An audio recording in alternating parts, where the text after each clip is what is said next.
identify pro-black. History is about teaching us as a people that we're at war.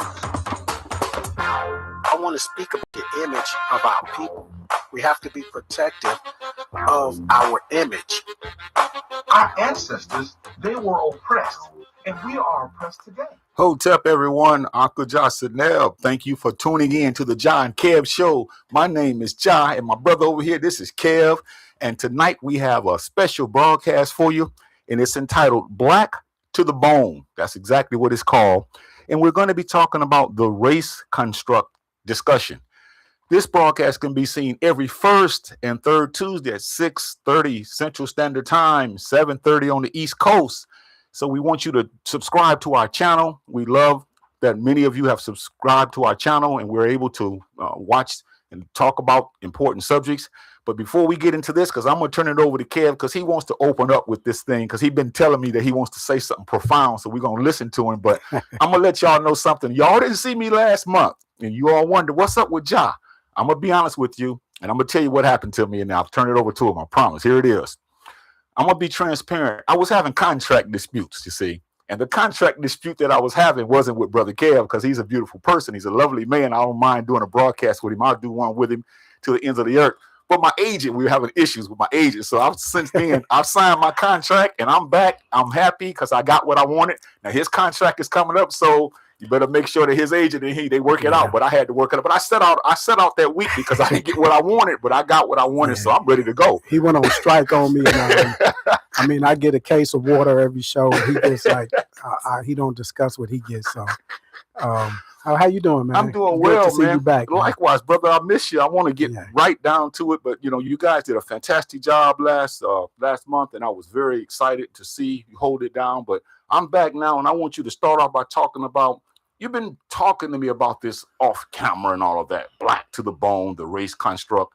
I need you to start off and let us know, what is this all about, and why are you so bent on talking about this construction? Well, I've been hearing a little tidbits of here and there when people would come on and they'll say, they'll go on social media, or I'll be talking to them on the phone. They'll say, well, it's only one race, and that's the human race. And I don't know if that's something that the church is putting out now. That sounds really, kumbaya-ish to me. Right. And I hear that, and I'm like, oh, really? And then somebody else will say something similar. And I had a discussion actually some years back where I was getting into a deep discussion with a young lady, and she was like, no, because it's only one race, and race is a construct. Race is something they made up, and we were going back and forth over that. And then, of course, we had the Anthony Browder thing that happened a couple of months ago, and I read his book, one of his editions of the Browder Files, and I had his earlier book from 30 years ago, probably more than that. But in his book, he said basically the same thing. And then when we went to the discussion, he said it in the discussion, and I asked him about that. Okay. Because I don't agree with that. I don't agree that race. I agree that race is a construct. Okay. But I don't think that race is something that don't exist and it's made up.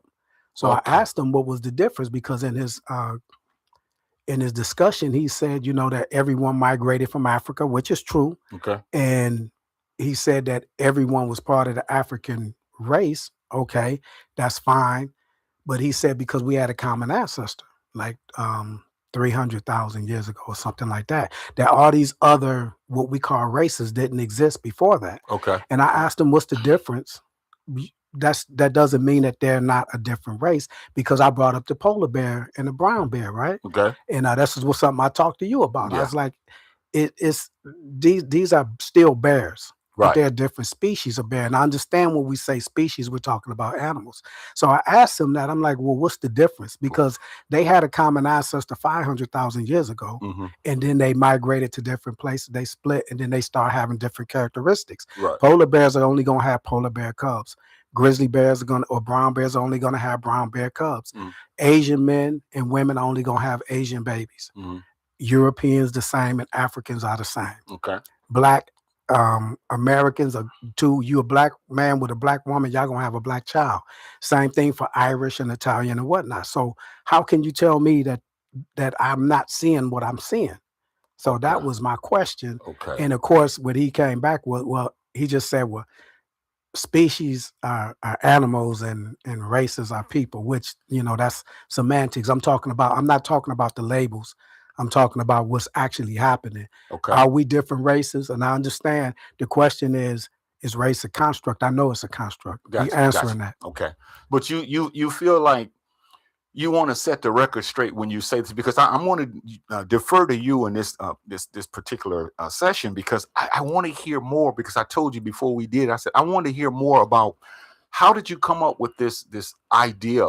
And I know you just told me basically how other people view it because of what we've been taught, Yeah. But as far as race is concerned, but what made you think or come up with the idea of what you're saying now about race? Well, to me, it's right before our eyes. Okay. You could look at somebody, even people that say, well, I don't see color. I'm like, well, how you pick your socks out? How you know you got the right color? You do. We see color in people. Mhm. And this is how we categorize different races, by color. Okay. If you're saying I'm pro-black, Mhm. then what are you saying? You're talking about everybody? Okay. Everybody is not black. Okay. You're Afrocentric, you're talking about Africa, you're talking about a landmass or whatnot. But when you're saying you're pro-black or whatever, if you got robbed by someone, the police is going to ask you a description. Right. And one of the descriptions you'll come with, you're not just going to say he was a man, 6 feet tall, about 200 pounds. They're going to say, well, what race was he? Okay. So you're looking at race. So I'm looking at race. I know, understand it's a visual description, Right. but it's a constant. Okay. This is what I'm saying. It's not like two black people are going to get together and have an Asian baby. Mhm. And that's like, okay, that's normal. That's going to be all over the news if that happens. That's going to be something in their ancestry that bled down to something, but it's not just going to happen like that. Okay, let me go back and let me ask you the same question. You said, well, John, I already answered that, but for the audience, I don't want you guys to misconstrue what this person is saying. So I'm going to ask you this again. I'm going to be as practical as I can be. So do you believe there's a such thing as a race? Yeah, I do. Okay. I mean, when we say, because the word race or that category came about in the 15 to 1700s. Okay. That's when historians say, well, that's when they start categorizing race, and they gave it they came up with the name. Okay. And white, black, all of this stuff, and people say, well, that's a way of them imposing white supremacy. Okay. I'm saying this. Okay. It's existed before that name came about. I don't care what you want to call it, but we could call it race because that's something that we came up with. Okay. Now, it existed. African people and our characteristics existed different from how the Europeans came about and existed. Okay. I don't care what you call it. I hear you. A tree is an English word that we use, and it's a construct because when you label things, that's a construct. Nature doesn't label things. Okay. Man labels things, and that's what makes it a construct. So what is a construct? A construct is an idea, a concept, or a practice made up by man that exists because people accept it into it existence. Exactly. So if I'm accepting that word tree, Mm-hmm. and you accept it, in Mexico, they don't call it tree. Right. In Africa, they don't call it tree, but it existed before mankind was here, and we labeled it. Okay. And that's something in the English language. And what people do with race, they accept that on a broader social scale. And that's what people say, well, I'm this race or I'm that race, or what race was it? But I'm saying, I don't care what you call it, Okay. but it exists. I don't care if you said species I got you. and whatever. So that's my answer to that. Okay, that's pretty good. That's interesting. So you're saying it's not so much the labeling, because everything has a label for the most part until you call it what it is. Right. But it was there before you called it what it was. Correct. Okay, so and see, what people think because it's a construct, that means it's okay, the man made it up. But labeling things is a construct. Mm-hmm, mm-hmm. Money is a construct. Yeah. Currency is a construct. Yeah. Does that mean it's not real? People get into this was a construct, so it doesn't really exist. And I had somebody tell me that about time. No, time exists, Mm-hmm. but calling it time or how we tell time is a construct. Mhm. We made that up. Mhm. The sun rising and all these things like that. That's time period. Right.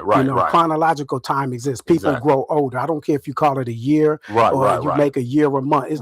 You calling a year what that is, or you looking at the hands on the clock and the dial, and you calling it 7 o'clock or 5 o'clock. That's a construct. Okay. But that's what everyone accepts. Mhm. Okay, when I say job, be here at 6:15. You know what I'm saying? You know what I'm saying, because that's an acceptable time that everyone You know, when the big hand is on this or the little Right. hand, you know, that's a construct. Right. Like I said, money, the days of the week, that's a construct. Mm-hmm. You know, only having 7 days in a week or only having 12 months, and that's a construct Right, that we right. come up with. We call it a month. We tell time. So when you say marriage is a construct, Mhm. even communication is a construct. Yeah. That's not something that's natural in nature. Mhm. Man made it up, and we communicate in Okay. different ways, and we accept it. And this is an acceptable thing. So that becomes a construct. And I think what people do, they hear construct, oh, it's not real.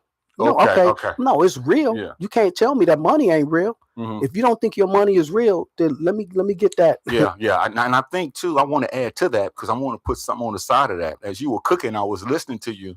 It also has to do with the effects of it.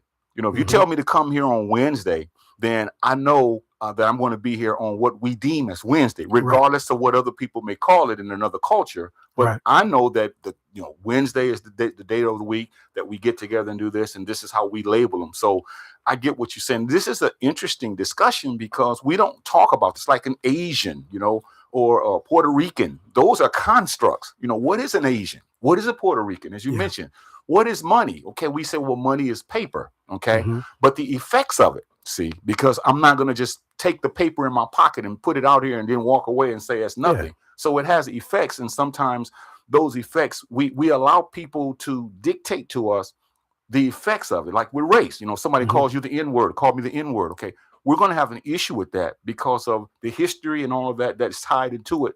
So I'm beginning to understand exactly what you're saying. I was coming in here with my boxing gloves on. I was going to start fighting this guy, man. But I get what do you're it saying. anyway, man. Because my thing is this: for anybody, for you as a black man, and I'm talking about the people that told me, well, it's no such thing as race; it's only the human race. That means then don't complain about racism. How can racism exist if race doesn't exist? Okay. Racism is a structure of racism based on what? Mm-hmm. People's race, Mhm. making somebody superior over another There you race, go. There you go. or oppressing another race. So how can you, as a black man, I'm not talking about you, the I hear you. person that's talking to me saying, well, race doesn't really exist. So Mm, you telling me racism don't exist then? mm, That's the root of racism is based on people's race. mhm. So what you're complaining on one end about racism, then you're telling me the race doesn't exist. Mhm. So which one is it? That's what my problem is. Yeah, and I agree with you. And I think we also need to be careful. And when I say we, I think as a society, when we talk, we just take words sometimes and we just flippantly we throw those words around and they don't have any context. Right. So when I say something about we're human, Mhm. that's a whole different ball game. And I think that's Right. more accurate than when we say the whole idea of, well, there's only one race and that is the human. And that sounds great. But Right. upon further examination, you got to go a little bit deeper than that and turn some things over and, kind of fluff some things rather, and to see exactly what we're talking about. And I think it's important that we look at biology as well, because we mix so much into this thing that we call race. Mhm. And then we didn't really do it. Europeans did it, and they did it for their reason, and we can get into that, and we know why they did it. Superiority and all of this stuff, exploitation. So they masterfully put this thing together, and we accepted it. Many of us.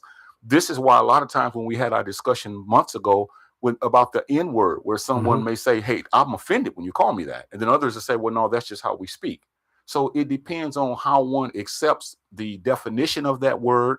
And when you talk about race, some people take it as if it's talking about white people, black people, other type of people, because this is how it has been defined. And you're saying, let's go deeper than that. Let's Right. not just call it black, white, red, and yellow. Let's look at it from the standpoint of whatever it is, we're that type. We're that people. Yeah. So if I look at genetically, now science is going to tell us, well, there's basically no genetic differences between the races. So really it doesn't exist at that level. And 99.9% of all humans Mhm. have the same, or what we call races. We have 99.9% of the DNA genetic makeup of everyone else. Mhm. Now, the thing is, on Africa, the scale of the difference is wider than it is in any place else in the world. Africa is the most diverse continent, Yeah. and this is the same race of people. So that's the argument to say, well, but I'm not basing it on genetics. You can't tell me I'm not seeing what I'm seeing. I don't care how you label it, and it may not be based on genetics. Now we have migrated to different parts of the world, and things have changed, and it's more so on a visual level of evolution, Mhm. and it's not genetic, but then it's down to the bone. Okay. And Okay. science tells us that, and we'll get into that as well. Okay. Because what we're saying is race is really not biologically real. There's no such thing as a biological race in a sense where white people are white people, black people are black people, as far as when we look at the construct. But race is something that is given to us to classify people and to put people in a certain category. And because we've been brought up in this idea of this is what people are. You're a black man. That's a white man. This is another man. So that kind of excuse what it is. Race doesn't exist at all in the sense of the word race. Well, okay, so an Irish person, and this is what what happened with race when we talk about them labeling people white. And when you label people black, you're taking a group of people and you're putting them together. The Hutus and the Tutsis, they were two different tribes. They didn't get along at a certain point. It was African tribes that were, going at it. They were enemies, and some of them wasn't. Sub-Saharan Africans were seen as different than the Northern Africans, whatnot. That's fine. But then what other people do is a disrespect thing. And I say it's disrespect because if you're scared of snakes, Okay. you don't care what you say, Kev, I seen the snake outside. And if I know snakes, I'm like, what kind? I don't give a, you don't care. Right. It doesn't matter. People scared of dogs. I don't care if it's a Rottweiler or German Shepherd. I'm scared. I get your dog. I don't care. Right. But people that don't, if you don't care and you just disregard a snake as a snake as a snake, well, this one is harmless. This one is venomous.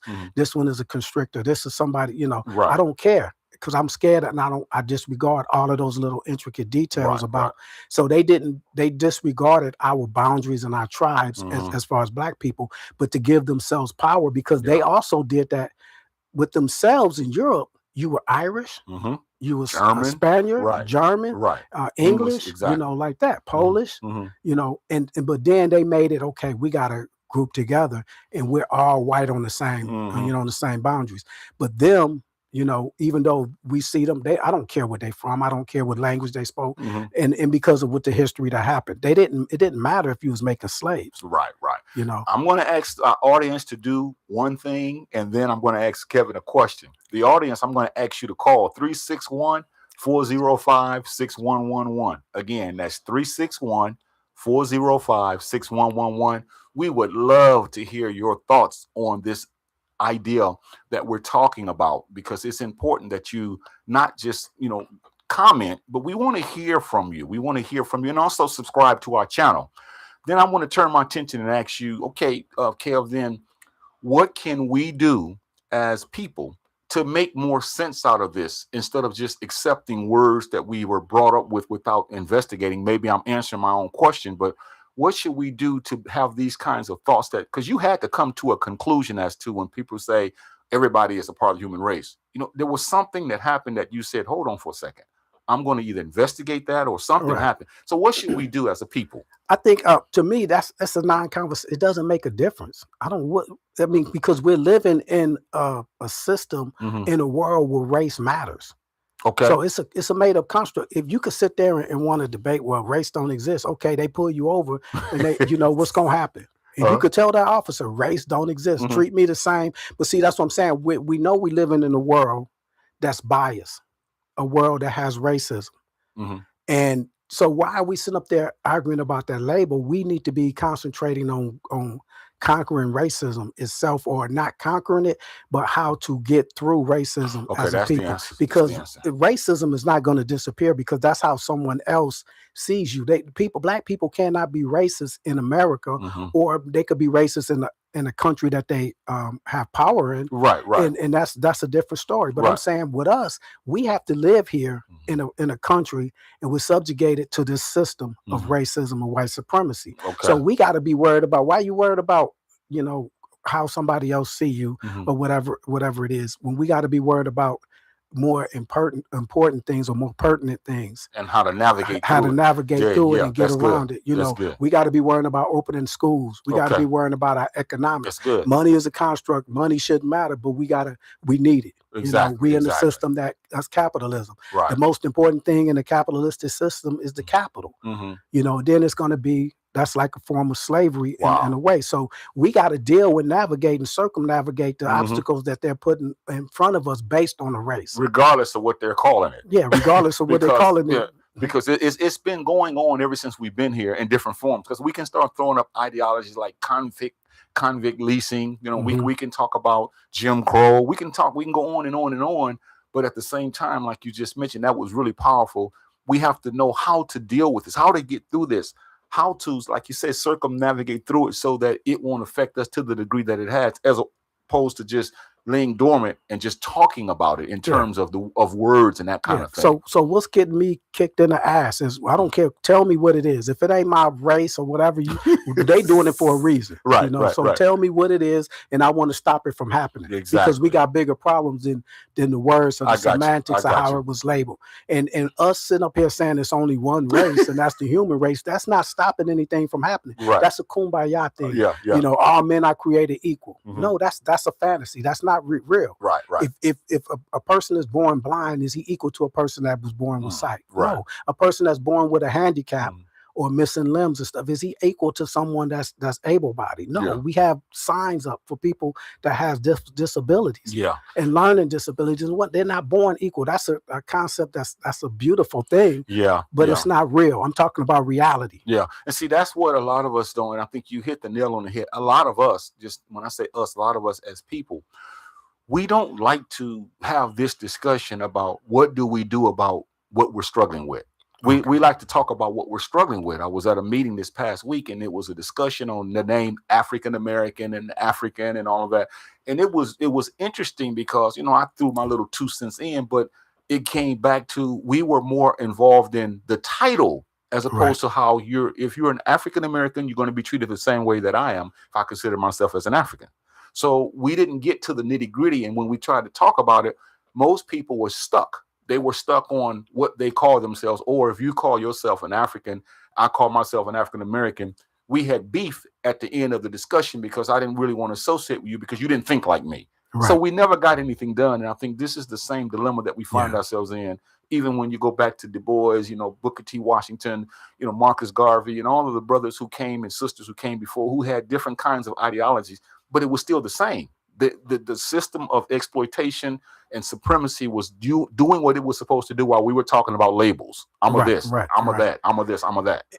And the labels are constructs anyway. Exactly. You know, that's a construct anyway. And I said, you could change your label, they're gonna treat you the same. You know what I'm saying? Okay, I'm not that right now. Okay. Right. You looking for a black man. I'm not a black man. I'm an African American. Yeah. You know, they're gonna probably beat you more. Think you being smart, you know what I'm saying?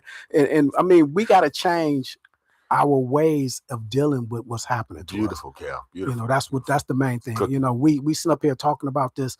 So, man, like I say, how can you deal with racism if you don't think race is actually existing? So, okay, so there's no such thing as race. So racism is going to disappear? No. So you name it. I don't care what you call it. I don't care if you call it racism, white supremacy, whatever. We had a thing some years back, a town hall meeting that I threw at the Carver, and the guy was like, "Don't call it white supremacy. It's because you're saying white people are supreme." No, I'm not. I'm saying that's the system that we're talking about. I don't care what you could call it. You want to call it something beautiful? I don't care. You want to glamorize? I don't care. It's still the same thing. Whatever we gonna all identify with. Let's identify with what's happening. You want to call it something else, then we could call it something else. But long it's real, and it's still gonna hit us no matter what you call it. Yeah, and you know, I think we've all taken a pill, and you know, I always pretty much speak in metaphors and symbolic language, but we've taken a pill, and that pill that I like to talk about briefly is the pill of assimilation. And we should never have taken that pill of assimilation because we're not like other people. We shouldn't want to be like other people. But many of us, this whole idea that you mentioned earlier about how, you know, people want to see everyone as the same. And, you know, we're just people that's going through this world who's having it tough. And when you boil it all down, we're just humans who are experiencing the same thing. We're not experiencing the same thing. But in our minds, when we want to assimilate, that was one of the issues that we did. We gave up a lot of what we should not have given up. And we're suffering big time as we speak today because of that. So it's like that's what's going on. And I seen discussions, and some of it was pretty powerful, because I heard white people saying, you know, you talk about white privilege. I grew up poor. And it's not, no, we're not saying that you don't have a hard time growing up, but your hard time isn't because you're white. Exactly. Our hard time is because we're black. Exactly. You know, it's black people that don't grow up, but still everything that we're going through in a racist system, a white supremacist racist system, is because we're black. You know, when you have something based on color and things like that, then that's what it's on. And if you're the one that's being favored, you may go through hard times, but it's not because you're white. Exactly. So, and that whole ideal that many of us have now is as far as the fatalistic mentality. And when I say fatalistic mentality, when I talk to some people, we tend to say, well, because of what has happened to us as a quote unquote race, however you want to term it, there's nothing we can do. In other words, you know, because of all of the oppression that we've had to endure, it doesn't matter. We shouldn't be trying to do anything to stop the oppression. And I think what we're talking about now is just the total opposite, in spite of what it's called. We have to take some type of proactivity to do something, even if it's on a smaller scale. See, because a lot of times, you know, we complain, okay, like some people, well, I don't vote, I do vote, whatever the case may be.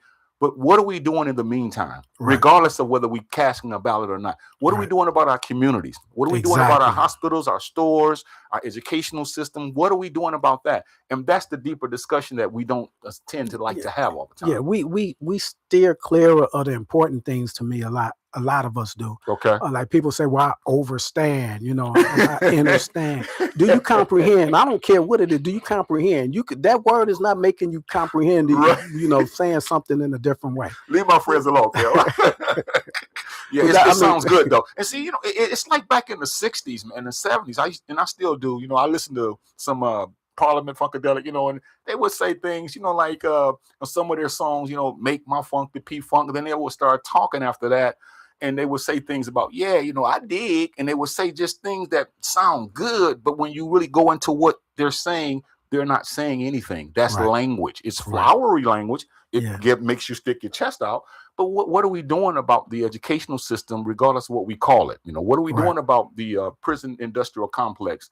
You know, the convict leasing and the prison industrial complex. It's one and the same. It's still going on. So whether you call it the prison industrial complex or the convict leasing, you know, we're still dealing with the issues that we, like you mentioned, tend to stay away from. And I don't ever think that we're going to make any kind of progress until we have these discussions. And then secondly, do something about the discussions, because we have the discussions. There's so many town hall meetings. We've been to many of them, you know, and sometimes, you know, we kind of get up in there because we want activity. We don't want flowery language, or who can say it the best, or this person is eloquent. You know, that's fine. But what are we doing about it? Yeah, we got too many talkers, not enough walkers. And I did my show Sunday on the Blueprint. Talking the talk and walking the walk was rule number one. Okay. If whatever you're saying you want to do, or whatever you're talking about, show me some work behind it. Okay. You know, a lot of us sit back and we talk. Okay. But then it's like, okay, what was you doing? I even brought you up. I say, we met. And it's like, you asked me, bro, what you doing? I said, man, what you do? I got to school. I'm like, damn, okay. How? Tell me about it. What?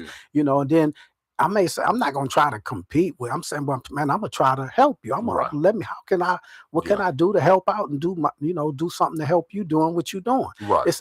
That's walking the walk. Because if I'm pro-black, I don't care I'm not competing with the next black person. I'm trying to uplift our people and bless black people. And that's not just African Americans or whatnot. I'm talking about black people if I'm talking about pro-black. Because black it's not just here in America or there in Africa. It's in Brazil. It's in Jamaica. It's in Haiti as well. And I'm pro that. I'm pro that. That's beautiful. That's beautiful. You know, I've been talking to some people lately because I've been getting kicked in the teeth by some businesses, African American, black, whatever you want to call them, on certain sides of the town in San Antonio. And a person asked me, well, why do you still support them? And I went to left field on them because I'm not, you know, it's not a matter of me being a baby because I've gotten kicked in the teeth or denied something from an African American business that I'm not going to support them.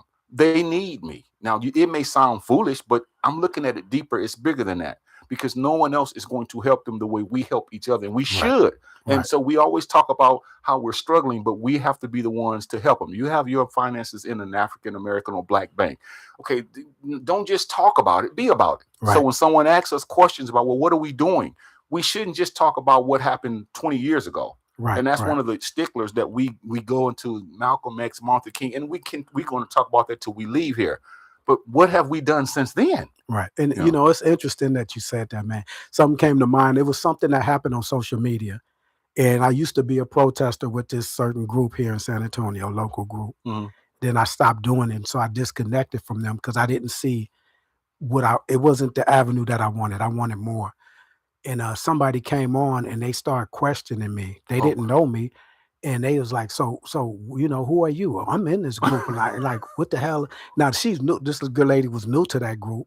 And I had already left dealing with, I wasn't part of that group, but I was allies with them doing a lot of stuff. And so she was like, what have you done?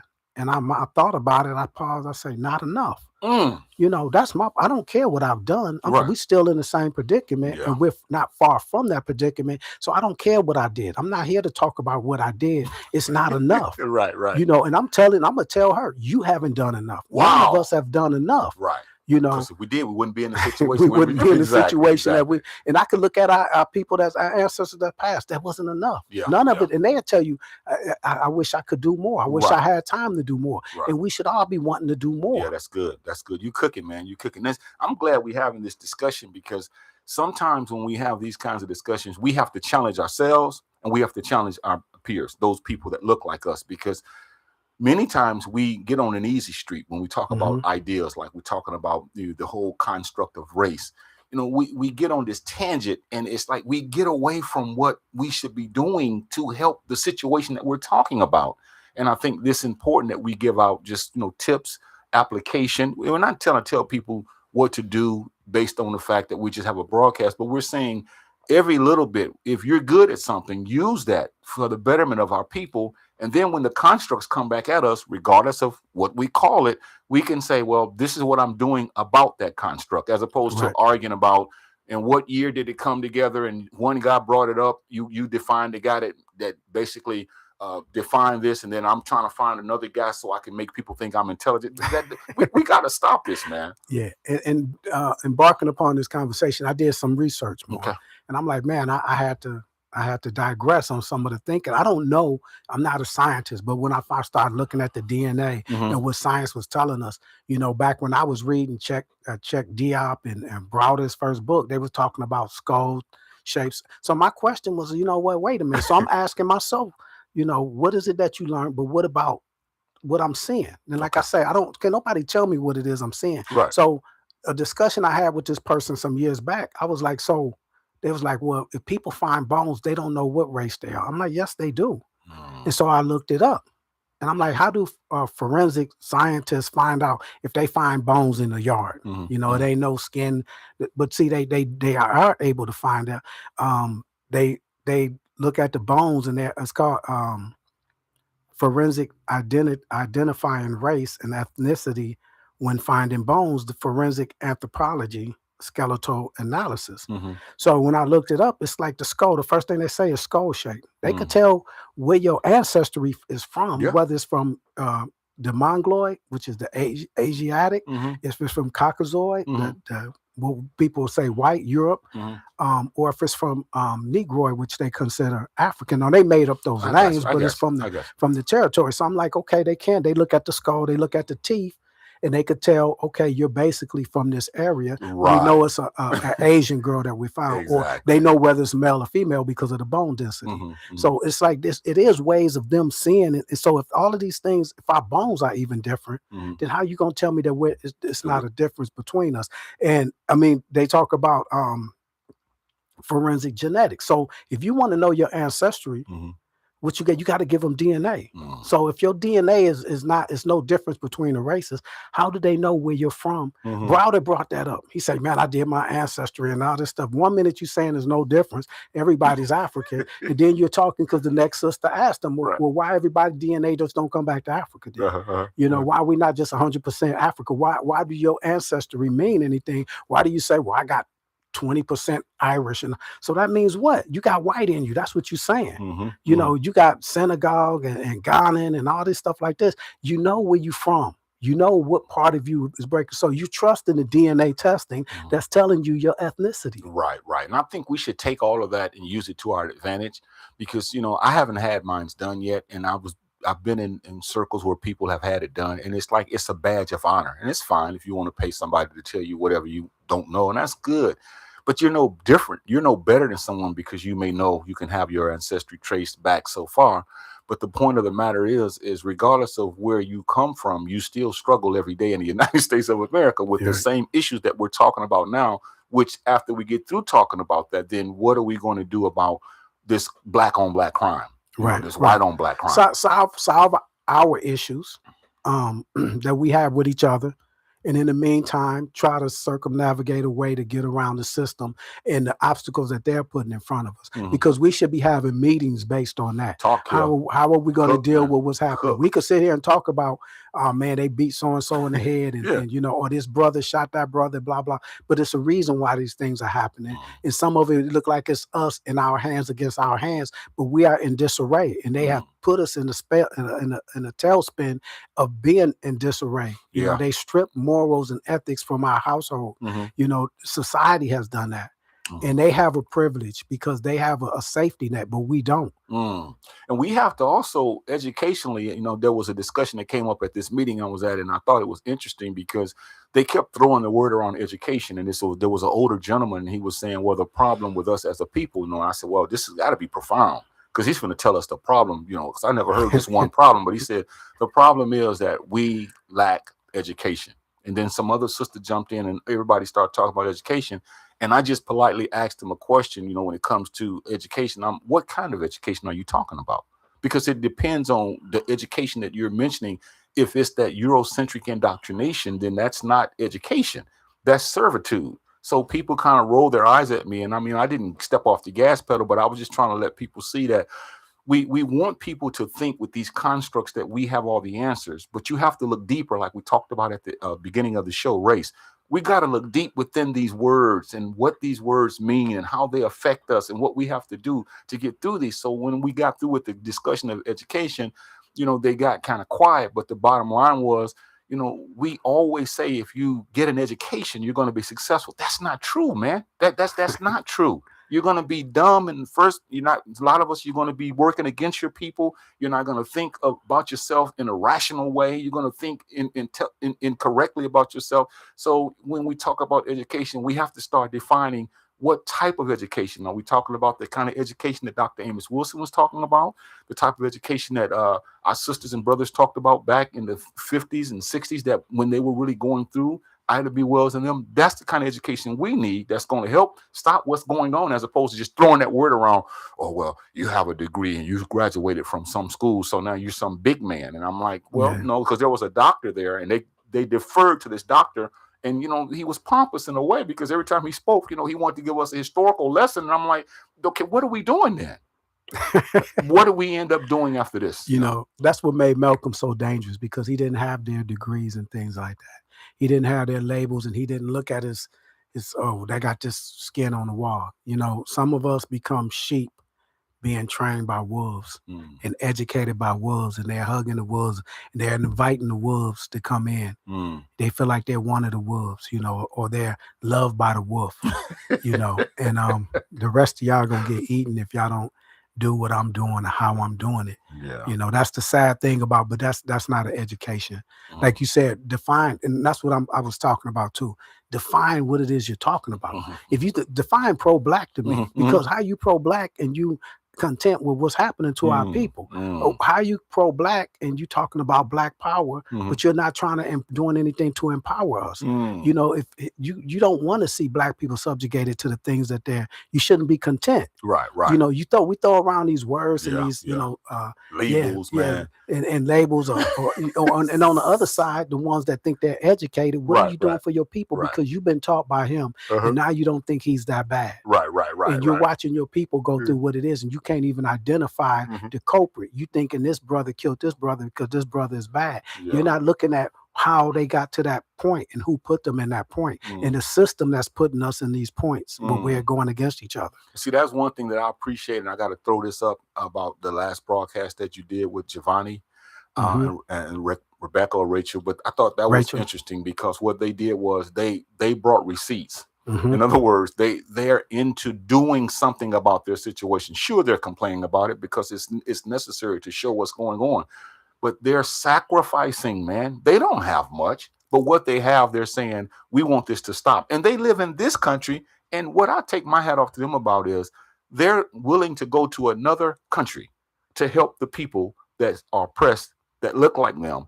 And here we are every day seeing what's going on. And all we want to do is debate about what year something was done and try to make people think that we're more intelligent than we are. So I think we should have these kinds of discussions.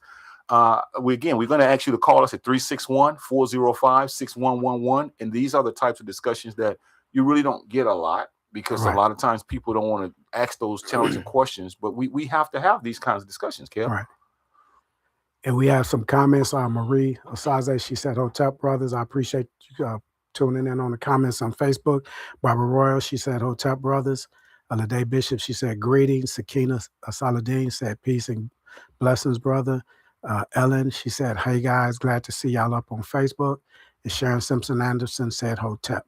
Yeah, that's good. You know, we started off at the top, man, talking about this race. For those who just tuned in, I'm going to ask Kev to go back and just recap, you know, as far as if you just started watching this broadcast, what we're talking about here when it comes to this construct of race. So you'll get a better understanding, and then we'll continue to dive in from that. So, Kev, what were you saying at the top of the broadcast about this race and while we're having this discussion? Because people would say that we're all one race, and it's like, and that kind of had me perturbed, because that's, to me, you're being blind to what's happening. Okay. You know, we could say we're all Homo sapiens and all these, you could say all of that, you know, it's a human, it is a human race. If race don't exist, then why are you using that term when you're talking about the human race? That term didn't exist. So you're talking about a human race. That's a contradiction, because then you say race don't exist, you know, and it's like that kind of talk. It bothers me because you're ignoring the bottom line. You know, how can you be pro-black if you don't believe in race or you don't believe race exists? I don't care. That means get the term black out your mind. I got you. Just you pro-human. Just say that. And to me, that's you're not helping our cause. Yeah, and I think we're blinded too, because in one breath we're talking about this concept of race, or this idea of race, but in the other breath, we're not doing anything to stop what this thing is doing to us or what's being done to us. And to me, that's the contradiction in it all. You know, it's like many of us, we like to use the word to hide behind our inactivity. So in other words, as long as I can say, well, you know, that's racist, Kelp, you know, this is a racist country, you know, and I can go down the list of everything that happened to us, and people say, well, yep, I can identify with that because I'm that way. I'm the same person that you are. But when I turn it on its head and say, okay, now what are we doing about this? That's the question. That's the magic question right there. So and even you don't have to make it like egregious or nothing. You can just say, so what do you think we should do? Yeah. You know, and then put that person on, okay, and maybe they may have some ideas. Well, how do you think we should implement that idea? Well, let's talk about leaders then, because when I say leaders, I want to talk about the job that you feel that they have done to help prepare us. And I know it's all about ourselves.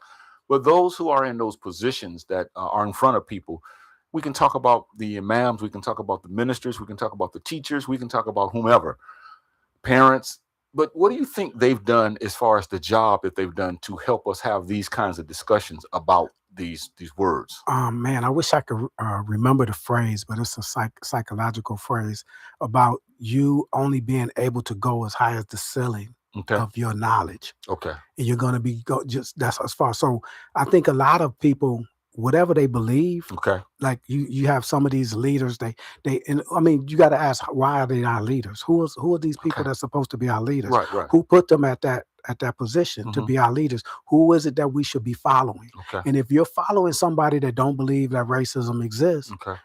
then that should tell you something about yourself. That Mm. means you're following the blind is following the blind. Mm. So my thing is sometimes, like, if I think of parents, the parenting generation, Mhm. they did what they knew. Okay. Our grandparents did what they knew. Mhm. And those that knew better did better, or they tried to teach us better. Some of our ancestors knew better. If we look at a generation when the Black Panther Party, we look at Angela Davis, Assata Shakur, those people educated themselves, but you have to have a willingness, Okay. not a want. You got to have a willingness to do the work, That's to good. say that okay, what's going on? You know what? Wait a minute. Mhm. Let me figure this out. Somebody keeps talking about this. I had that uncle that was always telling me, we used to be this and we used to be that. And I'm like, to me, from the school system, Mhm. he sounded crazy. Okay. Okay. And then I had to pause and say, well, what is he really talking about? I heard somebody else saying this. What am I willing to do? Am I willing to start cracking open books? Am I willing to start doing research? Mhm. Am I willing to share my research with somebody else and say, hey man, what do you know about this? Mm. I remember the book, Ivan Van Sertima, man, that hit me like a ton of bricks. Mm. They came before Columbus. And I was on like a campaign. Hey, did you know about this? I went to my mom, like, Right, did you right, know right, about? right. Let me wait a minute. Here, let me show you. Right. You know. And my thing is, when we get information, we have to be hungry for that information, and we have to sit there and say, well, okay, what does it really mean? Yeah. Not just a trivial information. Mhm. Man, if we came before Columbus, and we were selling the seas, Mhm. we came to Americas. We didn't see these people and just conquer them. Wow. We came to teach them, and Mhm. we came into that's our nature. Wow. So that tells me a lot about us, just learning about us, learning about Browder and the Nile Valley civilization and Mhm. things that I had no idea about. Mhm. But it became a hunger. At one time, we was Generation X, and learning about new names and places Mhm. and things that made you feel good. Yeah. Yeah. And then somewhere that got lost. God, wow. And I've been, I love words, man. I don't consider myself as a wordsmith, but I have a vocabulary that I study, every other day. And there's one word I've been studying, and I got to use it now. It's called alacrity. Oh, Alacrity, that's basically a willingness and a want, like you just mentioned, to do something. And I think we lack, when I say leaders, I'm going to go back to the question I asked you and add on to what you said. Most of these people that consider themselves as leaders, they lack the alacrity. In other words, the willingness, the desire to do the right thing, because how can you be a leader and not talk about these issues that affect you, that affect the people that you're in front of, and this is why I like this broadcast, because, you can call us what you want to call us. We don't care about being leaders or not, but we're going to talk about the issues that's going to help challenge the people and also help the people understand more about the idea of race or whatever the subject matter is. And I think many of the so-called leaders today, unlike some of the leaders of yesterday, they don't look at taking us to another level, going deep, because it's about padding our pockets, making us feel good about ourselves, or saying the catchy phrases that many of us we like to hear, and that's not really a good thing when you think about it, because they lack that yeah. alacrity. That's why I wonder who made them our leaders. And sometimes we look at the wrong people as leaders. Sometimes we look at our entertainers or popularity or whatever it is, and those people shouldn't be our leaders. And I know Helen on YouTube, she said the phone number ringing busy. Sister, try one more time if you want to come in and say something. Yeah. I don't know what'll be happening with the phone lines, because I'm on it today. Y'all won't be able to say that it was Jahi's fault. I'm on it. I'm looking at it. I'm zeroed in on it. But yeah. And maybe one day we should. I don't know if I've done so many broadcasts with you. I don't forgot most of them, but maybe we should do one about this whole idea of leadership.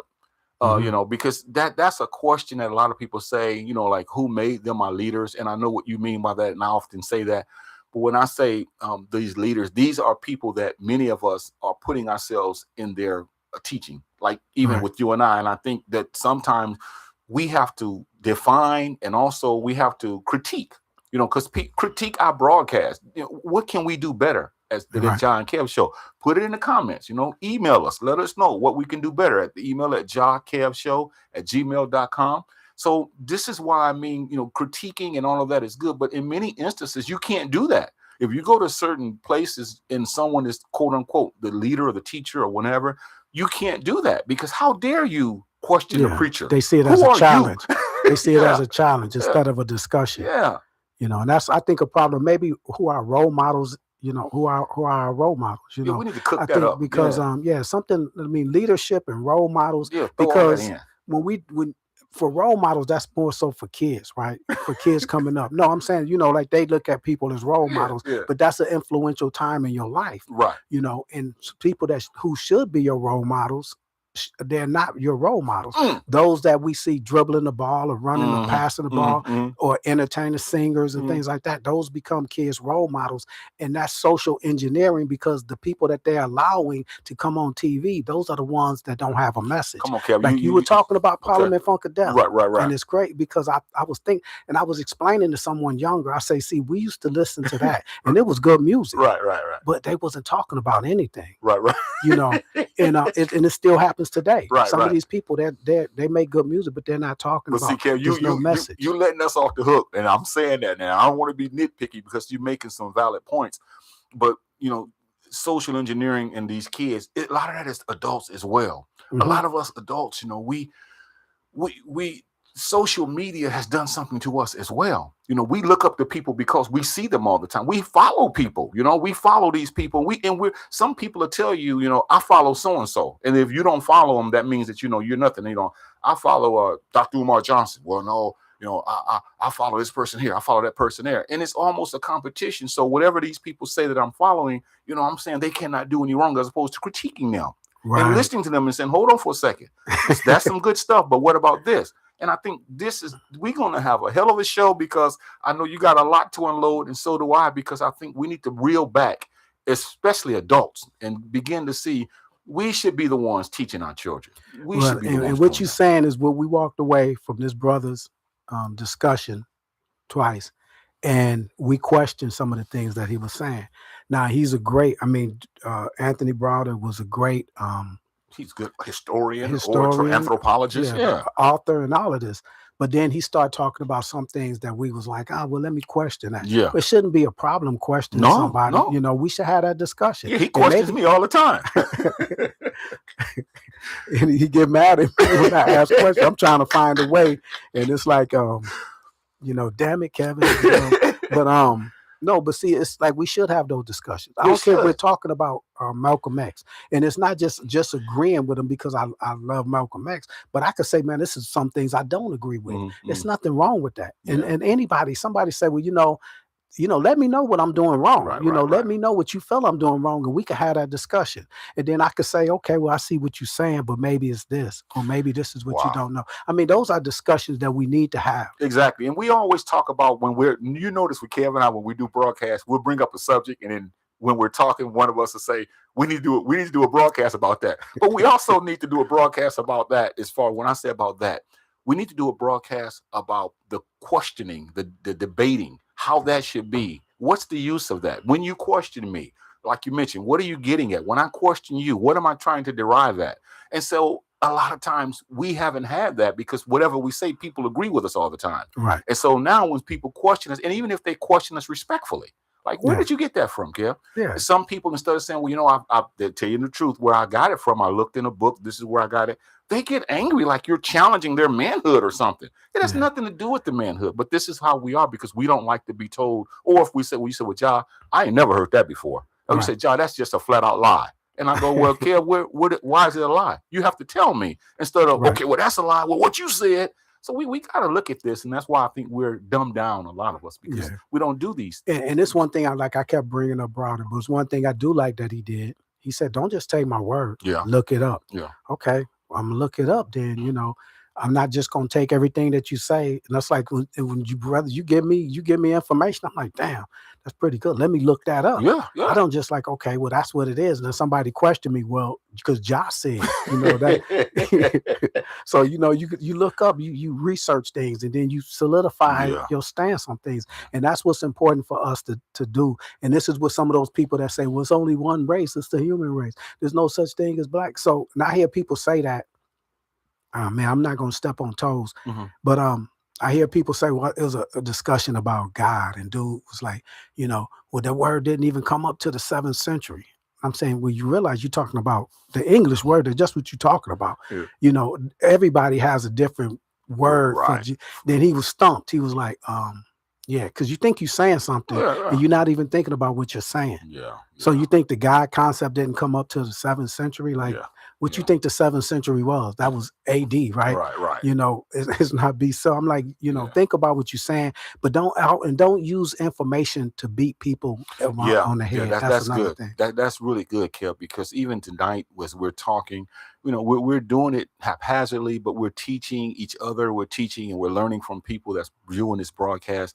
But this is a learning experience, and Right. we have to always be open to learn, because sometimes when we think that we know everything and we don't, and sometimes we don't like to take away those old ideas that we cemented in our brains, or that ever since I was a boy, I might have been taught something. And then you're telling me, hey, John, you need to check that out. And I can check it out. And I know that what you're saying, let me follow that more. You're right. But because I've held on to that bias, because I Right. held on to that cognitive dissonance, I won't let it go. We have to be free from that. Right. We really do. And that's what's hurting us when it comes to either the word race and how we look at it, and how every time you throw it out there, people automatically go to what happened to us. And I get it. But then what are we doing about what happened to us? That's the Yeah. second part of that. Yeah, and that's why I like to broadcast, man, because I have no idea what you're gonna say. Yeah, I know And that's I know right. you have no idea what I'm gonna say and what we Wow. talk about.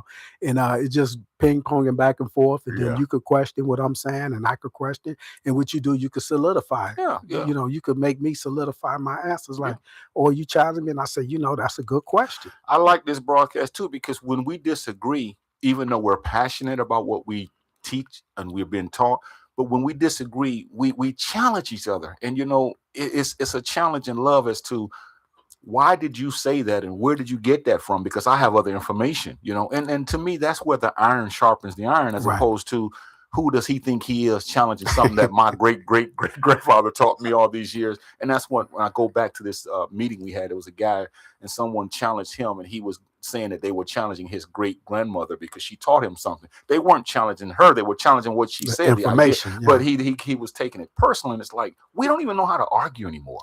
We don't even know how to argue. Man, that's a skill. That's a skill. Have an argumentative debate. That's a Yeah. skill. Yeah. It's not that I'm trying to chop you. It's not about the individual. It's about the information that we're arguing.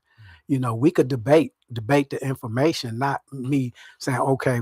And I have no problem. No one should have any problem of being wrong or having the wrong approach. Yeah. See, I felt like genetically there was differences between the races, and I did my research. I'm like, well, really, it's not. But I know it's a difference. I don't care what it is. I know it's a difference. Mhm. Skull size, the nose, Something. the bridge, Right, because right. I could see it. And those are the attributes that we visibly see. Mhm. But those things that they could look at in the skull and say the hole on the skull is broad. That makes your features or your nose broader and Right. wider, and that's what African features and things like this. So the eyesight. So I'm starting to learn. I'm learning more because we having a show on this discussion. That's I good. don't want to just go off of my feelings. Now, I Right, do right. feel a certain way, Mhm. but I got to go and look things up. And then Yeah. I had to digress and say I didn't know that. Yeah. You know, And you didn't. And then when you did start looking at the research, you didn't attack the person. right? And that's one of the things that we do. Instead of us looking at this idea of race and all of this, we attack the person instead of looking at what they said. Well, you did this, so who do you think you are? And it's like, we're not talking about the person. We're talking about the information. Right. And I think we need to continue to put it out there like that, because to me, in the long run, it helps us all. It helps us become better people. It helps us become better learners. It helps us to be more educated, because that's what education is all about. It's Yeah. about taking out of information what people have and pouring it into you, and then you taking and doing something with it to Yeah. make the community that you live in a better place. Yeah, and it's putting the ego to the side. Yeah, It's no ego in this. There's no ego in the John Kev show. You know, even if we disagree, Yeah. we can be agreeable. We don't have to be Yeah, disagreeable. they thought that's some people thought why I didn't show up last time was because we had disagreed. I told them no, it was a contract dispute. But as you can see, I'm paid now, so I'm back. So when Yeah. this contract come up, you know, I may have to do it without him. But you got to take care of business, though. You really do. Yeah. We appreciate everyone that showed up. Hopefully we'll have a better show. Like I said, if y'all have any topics that y'all want us to get into, y'all can hit us up on jakevshow@gmail.com.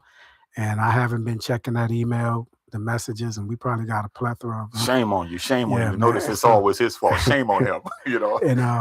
And hopefully we'll have a better show for y'all next 2 weeks from now, There right? you go. All Week right. after next. Take care. We'll see you again. Peace. I gotta stop.